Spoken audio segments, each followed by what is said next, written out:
beautiful tree. I love videos like that's this. filled with oranges. And I ask myself, what is the orange made of?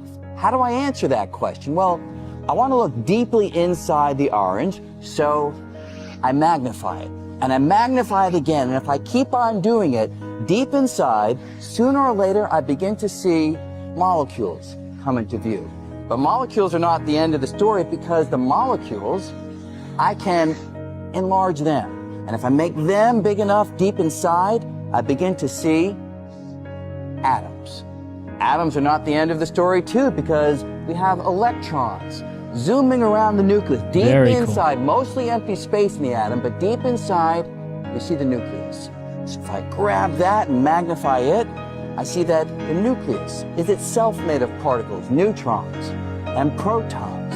If I grab one of the neutrons and magnify it, wow, I find yet further particles, little tiny quarks inside. Now that is where the conventional ideas stop. String theory comes along and suggests that inside these particles there is something else.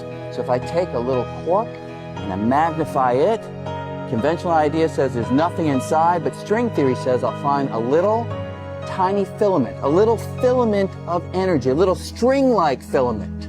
And just like the string on a violin, I pluck it and it vibrates, creates a little musical note that I can hear.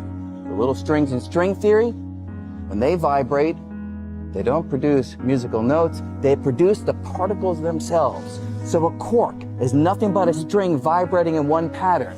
An electron is nothing but a string vibrating in a different pattern. A neutrino, nothing but a string vibrating. It's all strings vibrating still. So if I take all of this back together, I have my ordinary orange, and if these ideas are right, they are speculative, but if they are right, deep inside the orange or any other piece of matter is nothing but a dancing, vibrating cosmic symphony of strings. That's the basic idea of string